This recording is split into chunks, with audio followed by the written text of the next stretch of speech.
দর্শক এই মুহূর্তে অবস্থান করছে জাতীয় ঈদগাহ ময়দানে। এই মুহূর্তে দেখতে পাচ্ছেন যে সকল ধর্মপ্রাণ মুসলমানরা রয়েছে তারা কিন্তু পবিত্র ঈদুল আজহার সালাত আদায় করতে তারা কিন্তু জাতীয় ঈদগাহ ময়দানে এসেছিলেন এবং দেখতে পাচ্ছেন যে এই ঈদের প্রথম জামাত 7টায় 7:30টায় যে প্রথম জামাত ছিল সেই জামাত শেষ করে তারা কিন্তু ঈদগাহ থেকে বের হচ্ছেন। দর্শক আমরা এই মুহূর্তে তাদের সাথে একটু কথা বলবো এবং তাদের অনুভূতি জানার চেষ্টা করব।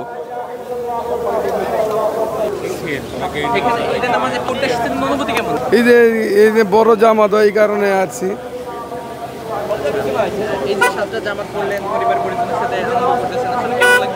হ্যাঁ ভালোই লাগছে। এই যে বড় জামাতের সাথে জামাত করলাম। না না আমি আরো আছি। আলহামদুলিল্লাহ ভালো। দর্শক যেমনটি দেখছেন এখানে উপস্থিত অনেকে বলছেন যে বাংলাদেশের সবথেকে বড় ঢাকার ভিতরে সবথেকে বড় ঈদের জামাত কিন্তু এখানেই হয়, যার পরিপ্রেক্ষিতে কিন্তু অনেক জায়গা থেকে তারা কিন্তু এখানে ছুটেছেন। তো ঈদগাহ ময়দানে জাতীয় ঈদগাহ ময়দানে আসার কারণ কি? ঈদের দিনে ঈদের নামাজটা পড়াই একটা প্রধান কাজ, তো তাই জন্যই আর কি আসা।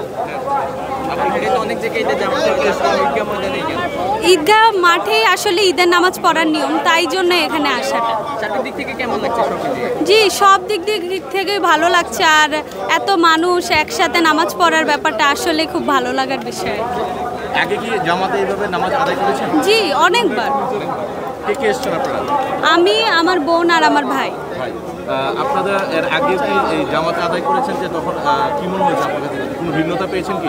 জি অবশ্যই, রোজার ঈদ আর কোরবানির ঈদে পুরাই ডিফারেন্ট থাকে, কারণ কোরবানির ঈদে মানুষটা একটু বেশি হয়, রোজার ঈদ কোরবানির ঈদে একটু কম হয়, রোজার ঈদে একটু বেশি হয়। তো কোরবানির ঈদে একটু কমফোর্টেবলি নামাজ পড়া যায়, একটু মানুষ কম। জামাতে ঈদের নামাজে আসলে নামাজ পড়ার পরে সৃষ্টিকর্তার কাছে কি চেয়েছেন?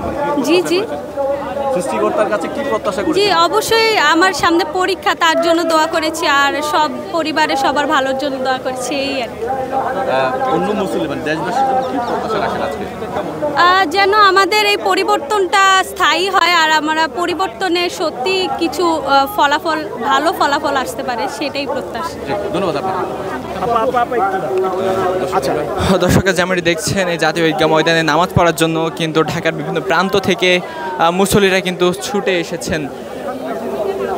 যেমনটি দেখতে পাচ্ছেন এই জাতীয় ঈদগাহ ময়দানে কিন্তু মুসল্লিদের নিরাপত্তার জন্য বিভিন্ন স্তরে কিন্তু আইনশৃঙ্খলা বাহিনী বিভিন্ন যে নিরাপত্তা বেষ্টনী সেই বেষ্টনী কিন্তু রেখেছেন।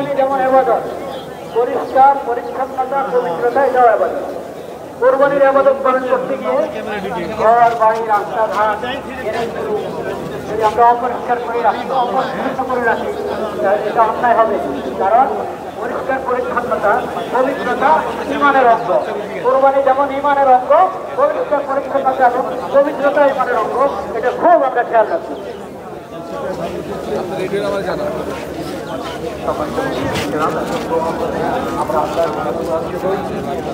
পরিবারের জন্য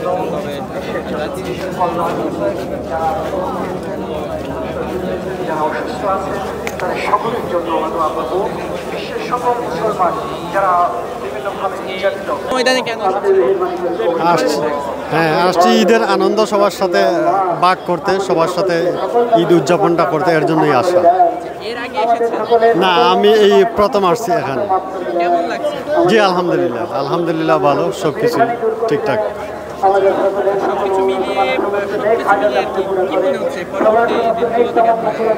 না সব কিছু আপনার বিভিন্ন আগে যে ঈদগুলা উদযাপন হয়েছে ঢাকাতে, আমি আজকে প্রায় 14-15 বছর ধরে আসলে এতটা খুশি আর এতটা ফ্রিডমভাবে আমরা কখনো ঈদ উদযাপন করতে পারিনি। আমরা সাধারণ যারা জব করি সেই হিসাবে আলহামদুলিল্লাহ এই সরকারের আমলে আমরা শান্তিপূর্ণভাবে সবাই ঈদ উদযাপন করতে পারতেছি, এটাই আল্লাহর কাছে শুকরিয়া।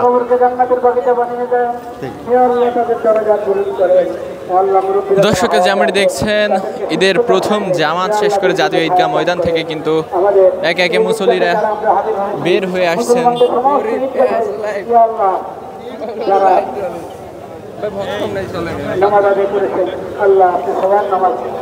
দর্শকের জাতীয় ঈদগাহ ময়দান থেকে যুক্ত ছিলাম আমি ফরিদুল ইসলাম ইমন।